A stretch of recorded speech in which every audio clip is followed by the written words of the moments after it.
প্রিয় দর্শক, আপনাদের আমন্ত্রণ জানাচ্ছি জব ইনফো বাংলাদেশের নিয়মিত আয়োজন চাকরির খবরে। বাংলাদেশ ব্যাংক নতুন একটি নিয়োগ বিজ্ঞপ্তি প্রকাশ করেছে। পদের নাম senior officer general. Job ID number 10,220, যেটা আবেদন ফি প্রদানের সময় নির্ধারিত স্থানে ব্যবহার করতে হবে। পদের সংখ্যা 1,554টি, যার মধ্যে সোনালী ব্যাংক পিএলসিতে শূন্য পদ রয়েছে 422টি, অগ্রণী ব্যাংক পিএলসিতে রয়েছে 400টি, বাংলাদেশ কৃষি ব্যাংকে শূন্য পদ রয়েছে 242টি, রাজশাহী কৃষি উন্নয়ন ব্যাংকে রয়েছে 190টি, আনসার ভিডিপি উন্নয়ন ব্যাংকে রয়েছে 189টি, বাংলাদেশ ডেভেলপমেন্ট ব্যাংক পিএলসিতে রয়েছে 26টি, কর্মসংস্থান ব্যাংকে রয়েছে 24টি, বেসিক ব্যাংক পিএলসিতে রয়েছে 20টি, প্রবাসী কল্যাণ ব্যাংকে রয়েছে 7টি, ইনভেস্টমেন্ট কর্পোরেশন অব বাংলাদেশ রয়েছে 19টি এবং বাংলাদেশ হাউস বিল্ডিং ফাইন্যান্স কর্পোরেশনের শূন্যপদ রয়েছে 15টি। বেতন স্কেল 2015 অনুযায়ী 22,000 থেকে 53,060 টাকা এবং প্রদেয় অন্যান্য সুবিধাবলী।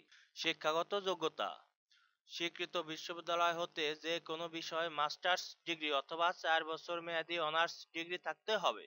মাধ্যমিক স্কুল সার্টিফিকেট বা সমমান এবং তদূর্ধ্ব পর্যায়ে পরীক্ষাসমূহে ন্যূনতম 2টিতে প্রথম শ্রেণী থাকতে হবে। কোনো পর্যায়ে তৃতীয় বিভাগ গ্রহণযোগ্য নয়। এসএসসি বা সমমান এবং এইচএসসি বা সমমান পরীক্ষা ফলাফলের ক্ষেত্রে জিপিএ 3.00 বা তদূর্ধ্ব প্রথম বিভাগ হিসেবে গণ্য হবে এবং জিপিএ 2.00 বা তদূর্ধ্ব কিন্তু 3 পয়েন্টের কম দ্বিতীয় বিভাগ হিসেবে গণ্য হবে।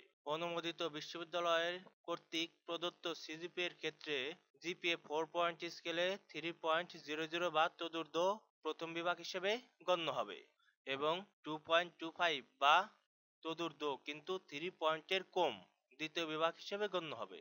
জিপিএ 5 পয়েন্ট স্কেলে 3.75 বা তদূর্ধ্ব প্রথম বিভাগ হিসেবে গণ্য হবে এবং 2.81 বা তদূর্ধ্ব কিন্তু 3.75 এর কম দ্বিতীয় বিভাগ হিসেবে গণ্য হবে। প্রার্থীর বয়স 18 নভেম্বর 2024 তারিখে সর্বনিম্ন 21 বছর এবং সর্বোচ্চ 32 বছরের মধ্যে হতে হবে। আবেদনপত্র দাখিল এবং ফি প্রদানের শেষ তারিখ ও সময় 30 জানুয়ারি 2025 রাত 11:59। পেমেন্ট ভেরিফাই এবং ট্র্যাকিং পেজ সংগ্রহের শেষ তারিখ 5 ফেব্রুয়ারি 2025 রাত 11:59। প্রার্থীদের আবেদন ফি বাবদ 200 টাকা রকেটের মাধ্যমে প্রদান করতে হবে। আগ্রহী প্রার্থীদের https://erecruitment.bb.org.bd ওয়েবসাইটে আবেদন করতে হবে।